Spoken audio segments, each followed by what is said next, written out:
Hi friends, मेरे YouTube channel white host में आपका स्वागत है। यहाँ पे आपको कॉम्पिटिटिव एग्जाम्स से जुड़ी हर एक अपडेट्स दी जाती है। तो आज हम बात करने वाले हैं बिहार बीटीएससी में वैकेंसी आई हुई है और ये वैकेंसी जो है ए ग्रेड नर्स की वैकेंसी आई हुई है और ये वैकेंसी जो है पहले ही आ गई थी और इसका फॉर्म का डेट भी आ चुका है, यानी कि फॉर्म का डेट स्टार्ट हो चुका है। फॉर्म फिल होना है इसमें एलिजिबिलिटी क्राइटेरिया क्या होने वाला है, इसमें एज क्या रहने वाला है, सिलेक्शन प्रोसेस, एग्जाम पैटर्न, सारा कुछ इसमें देखेंगे। और जो है स्वास्थ्य विभाग में वैकेंसी आई हुई है, यानी कि राष्ट्रीय स्वास्थ्य मिशन में भी आपकी वैकेंसी आई हुई है। तो जो CHO की वैकेंसी होती है उसमें आई हुई है, तो इसके बारे में भी बात करेंगे। तो इस वीडियो को इन तक जरूर से देखिएगा। चैनल पर नए हो तो प्लीज़ सब्सक्राइब भी कीजिएगा, अपने फ्रेंड्स को शेयर भी जरूर कीजिएगा। तो चलिए देखते हैं क्या क्या दिया गया और पेपर में भी कुछ आया हुआ है तो उसके बारे में भी बात करेंगे। तो चलिए देखते हैं। ये है जो कि पेपर में आया है और यहाँ पे लिखा हुआ है कि 11,339 ए ग्रेड नर्स समेत 17,092 पदों पर बहाली के लिए विज्ञापन जारी किया गया है। ये जो है मंगल पांडे यानी कि जो स्वास्थ्य मंत्री हैं बिहार के, वो बताए हैं। तो यहाँ पे देखते हैं लिखा हुआ है कि स्वास्थ्य विभाग ने बड़े पैमाने पर नियुक्ति की प्रक्रिया आरंभ कर दी। इसी क्रम में अब 17,092 नए पदों पर बहाली को लेकर स्वास्थ्य विभाग ने विज्ञापन प्रकाशित कर दिया है। सभी बहालियाँ जो है बिहार तकनीक यानी कि BTSC एवं राज्य स्वास्थ्य समिति यानी कि राष्ट्रीय स्वास्थ्य मिशन के माध्यम से की जाएगी। यानी BTSC के द्वारा भी वैकेंसी आया हुआ है जो कि स्टाफ नर्स की वैकेंसी है और राष्ट्रीय स्वास्थ्य मिशन के भी द्वारा भी वैकेंसी निकाला गया है। इसमें लिखा हुआ है कि इसमें लिखित प्रतियोगिता परीक्षा होगा, आपका एग्जाम लिया जाएगा काजन में और एक्सपीरियंस भी थोड़ा बहुत देखा जाएगा। उसी के आधार पर इसमें आपका सिलेक्शन लिया जाएगा। परिचारिका श्रेणी यानी कि ग्रेड ए नर्स और GNM की 11,389 रिक्त पदों पर बहाली के लिए बिहार तकनीकी यानी कि BTSC की ओर से विज्ञापन जारी कर दिया गया। इसका जो है विज्ञापन जारी कर दिया गया है और यहाँ पे लिखा हुआ है कि कम्युनिटी हेल्थ ऑफिसर ने CHO के 4500 पदों, विशेषज्ञ चिकित्सकों के 638 और मेडिकल ऑफिसर के प्राथमिक स्वास्थ्य केंद्र के 565 पदों पर बहाली के विज्ञापन, ये जो है सभी का विज्ञापन जो है प्रकाशित किया जा चुका है। यहाँ लिखा हुआ है कि स्वास्थ्य मंत्री ने कहा है कि नियुक्ति मुख्यमंत्री नीतीश कुमार के मार्गदर्शन और संकल्प की देन है। उन्होंने बताया कि इसके अलावा जो है आपकी यहाँ पे हाल के दिनों में निकाली गई वैकेंसी जो है 35,383 नई बहालियों की प्रक्रिया पूरी की जा रही है। ये जो बहाली है पूरी की जा रही है, यानी कि BTSC के द्वारा और जो वैकेंसी निकाला गया था, यानी कि चिकित्सा विभाग में निकाला गया था, विशेषज्ञ चिकित्सा पदाधिकारी, दंत चिकित्सक, बहुत सारा और कुछ का जो है एग्ज़ाम का डेट भी आ चुका है।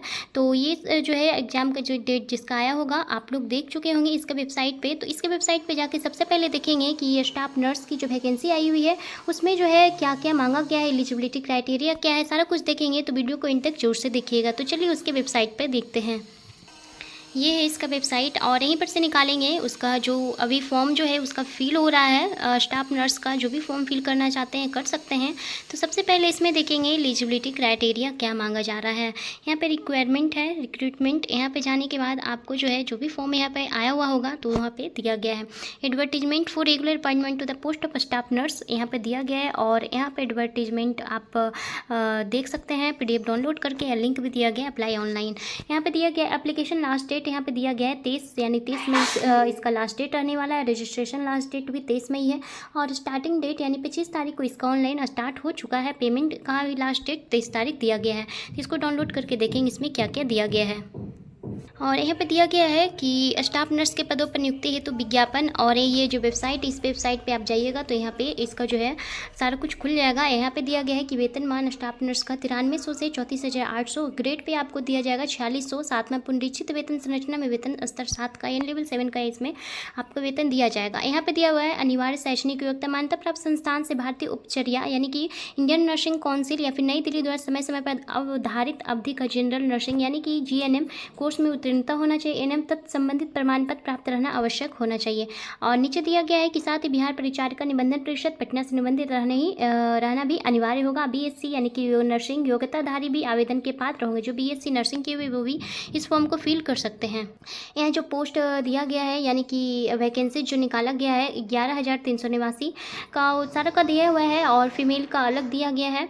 और यहाँ पर जो भी कैटेगरी से आप आते हैं तो देख सकते हैं कि जिस कैटेगरी से आप आते हैं सारा का अलग दिया गया है। यानी 3,134 पोस्ट अनारक्षित के लिए आप 35% जो है महिला को आरक्षण दिया गया है। यहाँ पर देख सकते हैं कि आपका जो है जिस कैटेगरी से आप आते हैं कितना वैकेंसी आया हुआ है। आयु सीमा की बात करें तो 1/8/2024 को आपका जो है 21 वर्ष हो जाना चाहिए। अधिकतम उम्र सीमा अनारक्षित कैटेगरी से आते हैं 37, अनारक्षित महिला है तो 40, पिछड़ा अत्यंत पिछड़ा पुरुष या महिला है 40 है। यहाँ पर अनुसूचित जाति है, जनजाति है, पुरुष या महिला कोई भी हो तो 42 वर्ष यहाँ पे दिया गया है। जो मेट्रिकुलेशन में आपका डेट ऑफ बर्थ होगा उसी को मान्यता दिया जाएगा। दिया गया है कि बिहार राज्य के अंदर स्थित सभी सरकारी या फिर गैर सरकारी में केंद्र सरकार का हो या फिर नगर पालिका संस्थान में, पंचायती राज संस्थान में, कहीं भी स्वास्थ्य विभाग सुविधा केंद्रों में, अस्पताल में संविदा के आधार पर अगर आप स्टाफ नर्स के पद पर कार्य कर रहे हो तो उसके द्वारा किए गए कार्य अवधि के समतुल्य उसी पद पर अधिकतम उम्र सीमा में छूट प्रदान की जाएगी। तो आपको भी जो है पे आप जिस पोस्ट पे आप काम कर रहे हैं उस पर आपको जो है उम्र सीमा जो है यानी कि एज में छूट दिया जाएगा। और यहाँ पे दिया गया है कि किसी भी कार्यरत वर्ष के अंश को भी इसमें शामिल किया जाएगा। आप जितना दिन तक वहाँ काम किए हैं, जितने साल तक, उसको भी देखा जाएगा। और परंतु यह लाभ जो है संविदा पे कार्यरत वास्तविक सेवा अवधि के लिए ही देय होगा। अगर आप संविदा पे काम करेंगे तो उसी के लिए ये मतलब देय होगा, यहाँ पे बोला गया है। और आरक्षण के लिए आपको जो है वहाँ पे देना होगा कि आपका जो है आरक्षण क्या है। आरक्षण का लाभ उन्हीं को दिया जाएगा जब आप फॉर्म फिल कीजिएगा जो कि बिहार के स्थायी निवासी हैं उनको। और यहाँ पे लिखा हुआ है कि भरा गया स्थायी पता या आरक्षण प्रयोजन के लिए स्थायी निवास अनुमान्य होगा। और अनुसूचित जाति से जो आते हैं, अनुसूचित जनजाति से, तो उनको कौन सा सर्टिफिकेट देना होगा? तो जाति प्रमाण पत्र, स्थायी निवास या फिर डोमिसाइल प्रमाण पत्र आपको देना होगा।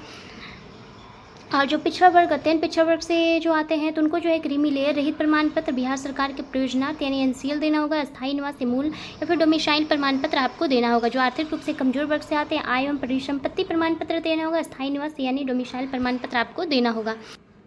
यहाँ पर फ़ी आपको जो है कितना लगने वाला है? तो फ़ी आपको जो लगेगा, समान वर्ग से आते हैं, पिछड़ा वर्ग, तन पिछड़ा वर्ग, आर्थिक रूप से कमजोर वर्ग है तो 600 लगने वाला है। अनुसूचित जाति, अनुसूचित जनजाति है, बिहार सरकार के स्थायी निवासी हैं तो 150। आरक्षित हैं, अनारक्षित वर्ग की महिला हैं तो आपको 150 लगेगा। बिहार राज्य के बाहर के उम्मीदवार चाहे वो किसी भी वर्ग या के महिला या पुरुष हो तो आपको 600 रुपया लगे, यानी बिहार से बाहर है तो 600 लगेगा या फिर 150 और 600 लगने वाला है। ये जो पैसा आपको लिया जाएगा ऑनलाइन ही पेमेंट करना होगा। यहाँ पे दिया गया है कि आपका सिलेक्शन किस तरह से होगा। तो आपका जो है लिखित परीक्षा होगा, उसके बाद आपका जो है एक्सपीरियंस देखा जाएगा, उसी के द्वारा जो है आपका सिलेक्शन किया जाएगा। और लिखित प्रतियोगिता परीक्षा में क्या होना चाहिए? तो यहाँ पे लिखा हुआ है कि लिखित प्रतियोगिता परीक्षा के लिए पूर्णांक 75 अंक रहेगा।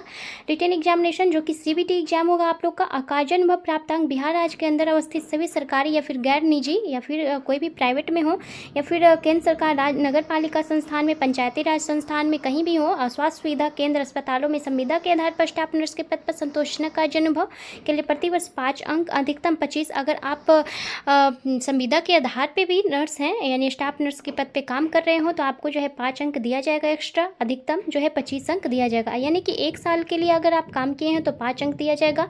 और यहाँ लिखा हुआ है कि किसी वर्ष के अंश के लिए कार्य दिवसों की संख्या 5 से गुना करके पश्चात 365 से भाग देकर प्राप्त अनुपातिक अंक जो है जोड़ा जाएगा। यानी कि उसमें 5 अंक तो आपको दिया जाएगा, लेकिन यहाँ पे बोला गया है कि 5 से गुना करके पश्चात 5 से गुना किया जाएगा जितने साल तक आप काम किए हैं, उसके बाद 365 से भाग देकर जो अनुपातिक अंक आएगा उस वही अंक जो है आपको दिया जाएगा, जिसमें कि यहाँ पे अधिकतम 25 अंक दिया गया है। कुल मिला के यहाँ पे दिया गया है 100 अंक, यानी कि 75 जो है आपका रिटेन सीबीटी एग्जाम होगा उसका है, और जो आपका एक्सपीरियंस है उसका भी नंबर यहाँ पे दिया गया है। और यहाँ पे बोला गया है कि अभ्यर्थी द्वारा लिखित प्रतियोगिता परीक्षा प्राप्तांक के लिए उक्त परीक्षा प्राप्त कुल अंकों का प्रतिशत, जो आपका प्राप्त कुल अंक जो है उसका प्रतिशत देखा जाएगा 0.75 के गुणक से गुना करके अवधारित किया जाएगा। यदि किसी अभ्यर्थी को कुल 50% अंक प्राप्त हुआ है तो उसे 50 गुने 0.75, अगर आप जो है 50% अंक प्राप्त किए हैं तो आपको 50 गुने 0.75 यहाँ से बोला गया है कि 0.75 के गुणक से गुना करके यहाँ पर गुना किया जाएगा, फिर 37.5 अंक दिया जाएगा। यानी जो नंबर आएगा, जो अंक आएगा वही अंक आपको दिया जाएगा। परंतु संविदा पर नियुक्ति, जो संविदा पे कार्यरत है उनके लिए बोला गया है, यहाँ पर बोला गया कि जो संविदा पे हैं, जो संविदा पे कार्य कर रहे हो तो उनके द्वारा जो है समय समय पर जो राज्य सरकार के द्वारा दिशा निर्देश लागू किया जाता है वही यहाँ पे लागू भी किया जाएगा। लिखित प्रतियोगिता परीक्षा जो है सीबीटी आधारित होगा आपका, तो कितना मार्क्स का होगा? जो कि यहाँ पे प्रतियोगिता प्रश्न पत्र जो है 100 प्रश्न होंगे, 100 क्वेश्चन होगा आपका, जो कि सभी जो है वस्तुनिष्ठ, यानी कि अब यहाँ पे होगा प्रश्न पत्र हिंदी और अंग्रेजी दोनों भाषा में होगा। परीक्षा की अवधि 2 घंटे की और कुल अंक जो है आपको 100 दिया जाएगा। और यहाँ बोला गया है कि जीएनएम स्तरीय पाठ्यक्रम से प्रश्न जो है आपको पूछा जाएगा और कंप्यूटर बेस्ड से आयोजित किया जाएगा। तो एक से अधिक पालियों में परीक्षा आयोजित किए जाने के लिए परीक्षा परिणाम यानी इसमें भी आपको नॉर्मलाइजेशन किया जाएगा। नेगेटिव मार्किंग भी लागू होगा, जिसमें 1 अंक देय होगा। प्रत्येक गलत उत्तर के लिए 0.25 अंक जो है आपका काटा जाएगा। समानीकरण किया जाएगा। नॉर्मलाइजेशन एक से अगर ज़्यादा शिफ्ट में एग्जाम होता है तो यहाँ पे बोला गया है कि आपको जो है 34% जो समान वर्ग से आते हैं उनको 40%, पिछड़े वर्ग 36%। यहाँ पे जितना जो भी कैटेगरी से आते हैं सारा का दिया गया है। और यहाँ दिया गया है कि अपने कोटि के अनुसार न्यूनतम अर्थांक प्राप्त नहीं होने पर अभ्यर्थी का कोई भी दावा मान्य नहीं किया जाएगा। आपको जो इतना प्रतिशत अंक लाना जरूरी है जिस कैटेगरी से अगर आप आते हैं तो। और यहाँ पे दिया गया है कि कार्य अनुभव का लाभ लिखित प्रतियोगिता परीक्षा में उत्तीर्ण परीक्षार्थियों को ही मिलेगा। अगर आपको एक्सपीरियंस यहाँ पे बोला गया है कि एक्सपीरियंस का नंबर जोड़ा जाएगा। तो यहाँ पे अगर आप लिखित परीक्षा में पास हो जाते हैं यानी सीबीटी में अगर आप पास हो जाते हैं तभी उसका नंबर जो है जोड़ा जाएगा, नहीं तो नहीं जोड़ा जाएगा। आप जब ऑनलाइन करते हैं तो उसमें जो है आपका एक्सपीरियंस रहना चाहिए, तभी जो है आपको एक्सपीरियंस का छूट दिया जाएगा। मतलब कार्य अनुभव का अंक जो है वो दिया जाएगा और जो एज होता है उसका छूट दिया जाएगा। यानी कि जो एक्सपीरियंस है आपका तो ज़्यादा छूट दिया जाता है तो आपको दिया जाएगा। 25/4/2025 तक की अवधि यहाँ पे दिया गया है। और यहाँ पे दिया गया है कि कौन सा सर्टिफिकेट आपका होना चाहिए। तो मैट्रिकुलेशन का मूल प्रमाण पत्र यानी कि सर्टिफिकेट आपका होना चाहिए, ओरिजिनल सर्टिफिकेट मैट्रिक का।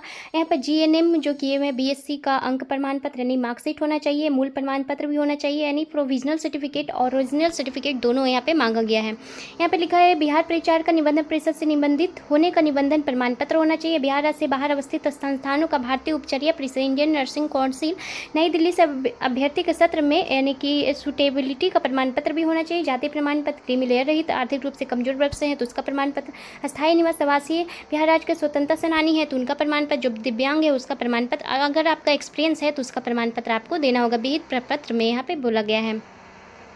यहाँ पर बोला गया है कि जब एग्ज़ाम हो जाएगा सीबीटी का तो उसके बाद आपको डॉक्यूमेंट वेरिफिकेशन लिया जाएगा। तो डॉक्यूमेंट वेरिफिकेशन जब लिया जाएगा तो वहाँ पर बोला गया है जब आप ऑनलाइन में जो भी आप जो जिस भी सर्टिफिकेट को अपलोड कीजिएगा तो वही जो है आपको डॉक्यूमेंट वेरिफिकेशन में भी चेक किया जाएगा। जब ऑनलाइन आप करते हैं तो स्कैन जो है आपको ठीक से करना होगा। स्कैन किया गया हो अपलोड मतलब ठीक से स्कैन करके किया हो, धुंधला ये सब नहीं किया हो जो आपका डॉक्यूमेंट वेरिफिकेशन है। और जो ऑनलाइन आप भरेंगे तो उसमें मोबाइल नंबर, ईमेल आईडी सारा कुछ होना चाहिए। ये तो सब आप लोग को पता ही होगा। और फोटोग्राफ जो है कैसा लगेगा यहाँ पे दिया गया है। तो इस नोटिफिकेशन को आप लोग देख सकते हैं, इसमें सारा कुछ दिया गया है और पेमेंट वगैरह जो भी होता है सारा कुछ दिया गया है। तो ऑनलाइन करवाने से पहले आप इसे देख सकते हैं। यहाँ पे लिखा हुआ है अनुभव प्रमाण पत्र, ये जो है आपको जो सर्टिफिकेट भर के देना होगा। एक्सपीरियंस जो इनका भी एक्सपीरियंस है उनको। और एक CHO का जो फॉर्म आया है उसके बारे में भी थोड़ा सा ज़्यादा नहीं बस दिखा देते हैं कि CHO का जो फॉर्म आया है कौन लोग फिल कर सकते हैं।